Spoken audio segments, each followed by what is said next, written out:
About is that people teach you facts. They don't teach you how to approach life. They don't teach you how to think. They don't teach you how to confront or why to think. Insecurities and different traps that your mind will set up for you. Yeah, well, that's partly what's so fun about doing this lecture tour, because that's exactly what I'm talking to people about. One of the things I talk about is, well, why do you think? Why bother thinking? It's like, you think, well, that's obvious. It's like, no, actually, it's not so obvious. It's like the issue that I discuss with my students at university a lot is, well, why write a good essay? Why bother? Well, to get the grade. It's like, no, that's not why. And if you think that, well, that's better than not thinking that there's any reason for writing, but it's a bad reason. Why write? Well, writing is a form of thinking. It's actually the most demanding form of thinking, I would say. There's other forms that are demanding. So how do you write a good essay? Pick a topic that matters to you. Because if you're not writing about something that matters to you, it's like you're not living something that's meaningful. It's wrong. You're not going to write a good essay because you're wrong right to begin with. It has to matter to you. Well, why does it matter? What does it mean that it matters? Well, it means that it's going to affect how you make decisions in your life. Something that matters affects how you make decisions in your life. Well, why does it matter how you make decisions in your life? Because if you make so stupid decisions, you're going to increase the sum total of suffering a lot. You're going to do stupid things to yourself, you're going to do stupid things to other people, and you're not going to be as good a person as you could be. So not only will you do stupid and terrible things, but you won't have manifested the good in the world that you could have manifested. So that's the lack. So you write an essay so that you can think, and you think so that you can live properly. And so you write damn carefully. You make sure that every single bloody word is a word that you want to use, and you make sure the phrases that you put the words in are as solid as they can be, and you make sure the sentences are well constructed, and that they're organized into proper paragraphs, and the paragraphs are sequenced, and the content of the thing matters, and you put your soul into it. And you know when you've done that because it's gripping when you write. It's meaningfully engaging. And this is another thing that I've been sharing with my audiences.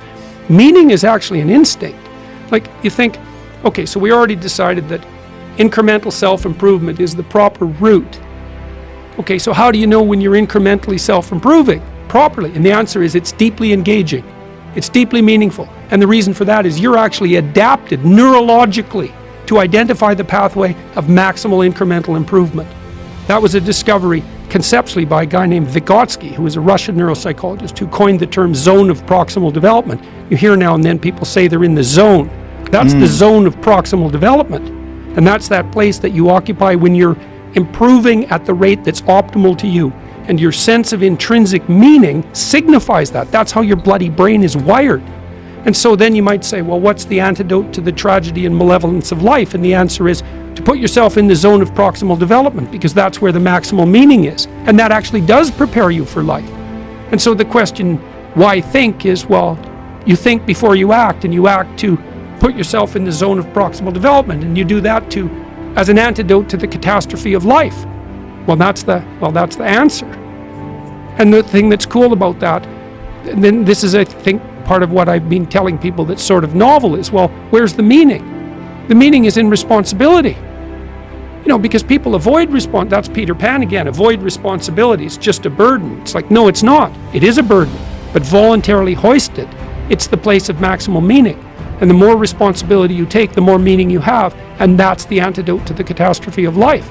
And everybody also knows this, because just look, it's so simple. When are you sick of yourself? Well, that's when you're being useless and irresponsible for yourself and for your family and for your community. You're not even taking care of yourself. Well, you can't sleep with a clean conscience unless you're psychopathic, if you're not taking care of yourself.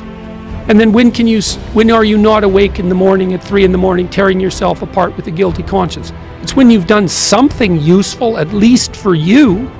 And you can say, oh, well, check one on my side. You say, okay, so fine, you adopt a little responsibility for yourself and you can sleep with a clean conscience. What happens if you adopted full responsibility for yourself? And then for your family. Lots of the people who are coming to talk to me say now, I've been really trying to put my family together. Like, I've made that a goal. I'm trying to heal my family and bring it together, and it's working. So here's a story. I love this story, man. It just killed me. I was in LA at the Orpheum. And it's rough downtown in LA in places, and around the Orpheum too. And Tammy and I, my wife, because she's traveling with me, and is a big help, by the way, we were wandering around downtown LA the morning after the talk, and we're walking down the street, and we were on streets we probably shouldn't have been on. But in any case, because what the hell do we know, being stupid Canadians? And so we were walking down the street, and this car pulled up beside us, and this kid hopped out, and this good-looking Latino kid, 20, 21, something like that. And he jumped over, and he said, he's all excited. He said, "Are you Dr. Peterson?" I said, yeah. And he said, "I'm really, really happy to meet you. I've been watching your lectures for like a year and a half, and I've been trying to put my life together, and it's really working. I'm really doing way better. I really wanted to thank you." And so it's lovely, when you're walking down a kind of rough area and somebody pulls up beside you and they jump out of the car to tell you how much better their life is. That's a pretty good morning. And so, but then that isn't all that happened.